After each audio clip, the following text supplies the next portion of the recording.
So when people find out that I'm child free, they suddenly become very concerned about my legacy. They're like, Tim, what about your legacy? Don't you want to leave something behind when you die? What's going to be your legacy if you don't have kids? And my answer is no, I'm not concerned about my legacy. No, I don't care to leave something behind when I die. What's my legacy going to be? I don't know. I don't know. The people who survive me, who remember me, whatever they remember about me, that will be my legacy. Honestly, I really don't care. I try to live by my moral code. I try to be a good person. I try to help other people. If that's the legacy I leave behind, cool. But if it's not, I really don't care. I won't be here. I'm not going to go out there and procreate and have kids just so I can feel good about there being a little piece of me here when I'm gone. I'm good. My vasectomy has just been confirmed successful, so I will not be getting anyone pregnant. Thank you very much. You know, before when I was thinking about getting a vasectomy, I was worried that it was gonna be this big deal or big stressful thing, and now it's just like, okay, it's just normal. I've known forever I've never wanted to have kids, and I've become comfortable with that. It just feels a little uncanny how like calm and accepting of this I am, because everyone around me has made such seem like such a big deal when it's really not. Everybody talks about being married, having kids, and having wife and house and all of that stuff. But nobody talks about being single and having no kids. Having the freedom to do whatever you want, whenever you want, with whomever you want. Buy whatever you want. Go travel wherever you want. Have anybody go with you or nobody go with you. I mean, the sky is the limit. And then still, if later you want to have kids, you can have kids. It's still an option. But while you don't have them, it's kind of awesome too.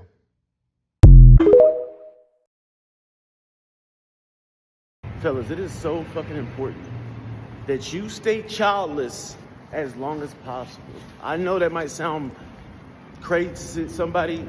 Y'all might be very family-oriented type people, but the longer you stay childless, the longer and more ability you have to pivot, okay? And I love kids. Like, kids love me. I love kids. Like, I'm super goofy. I love kids. But the longer you can keep from having your own, the better you will be, because you can pivot, you can make moves, you can do whatever you need to do to get where you need to go. And that's gonna give you the ability to make as much money as you can for longer without having to divvy it up, worry about a baby mama or a wife. Like, even marriage, the longer you can go without getting married, everything that can possibly hold you back, the longer you can go without that shit, the better you're gonna be in life. I promise you. Hey, so I'm 31 years old, right? I got no house, no wife, no kids. You feel me? And it's kind of like a good part of my thought process sometimes throughout the day is the fact that, you know, I don't have a kid, a wife, or a house. You know what I'm saying? And sometimes it's a good thing and sometimes it's a bad thing. You feel me? Like, some days I be wishing that, like, I had a wife so I had my person. You feel me? Some days I be wishing that I had kids. But then I listen to my homies talk to their kids on the phone sometimes, and then I be like, I ain't ready for that, right? Some days I wish I had a house. Other days I don't be tripping about a house. Put me in like a little penthouse or condo or something, I'm cool. I'm good off the houses, right? But I'm saying all this to say that, like, growing up, and then once I reached a certain age, I figured by 31 I would have my kids, have my house, and have my wife and all of that stuff because of, you know, situations I've been in before.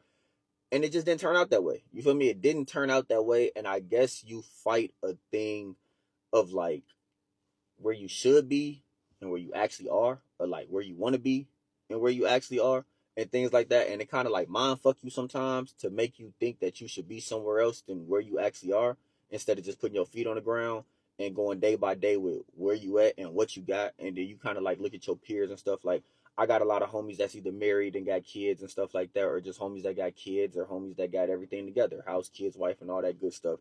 And it's kind of like, damn, you feel me? Like, I want the same thing, right? But I'm just not there yet. I'm in my own journey. They in their own journey. So I guess the message I'm giving y'all today is just like, put your feet on the ground, where you at, focus on where you at, don't necessarily compare where you at to somewhere else, and you know what I'm saying, just keep going. If it's meant for it to happen for you, it's gonna happen. My toxic trait is that I get excited when somebody gets disrespectful because now it's my turn. See, I have this thing when I meet somebody where I will psychoanalyze you. It is a survival pattern that I built up as a child. And I do this very quickly, very diligently. I spot weaknesses. It's probably a flaw of mine, but in this specific situation, when somebody wants to chirp at me, I promise you, I know how to hit you where it hurts. So when somebody gets spicy with me and starts chirping, my hands do this thing where I start to shake a little bit. I get fucking excited. I try not to do it, but like if you push me, I will go there. I promise you, I will go there. As a 35-year-old man with no kids, I get to do things like this on a Monday night. It's 10:30 p.m. I'm laying on my kitchen counter. Why? I have no clue. I just ended up here and I decided to start filming. Honestly, I feel like I've hit the lottery by being 28, single, and having no children at all. Like, yeah, sometimes like it gets lonely or whatever, but I prefer my own solitude. Because the stories I've been hearing about people in relationships, marriages, like how y'all be moving, all the celebrity crushes and shit, the crazy expectations y'all have. Like, it's a whole bunch of traumatized motherfuckers that are in relationships and marriages that don't think anything's wrong. And y'all just cause hurt and hurt and hurt. But guess what? If you're single, have no kids, there's nothing you can do to me. I'm bulletproof. Might keep it that way forever. I'm not gonna lie. Y'all see what's going on in the country, in the world right now? I'm good. I'm just trying to fucking survive, if I'm being honest. Yeah, no, actually, I have 4 kids. Damn. I'm sorry.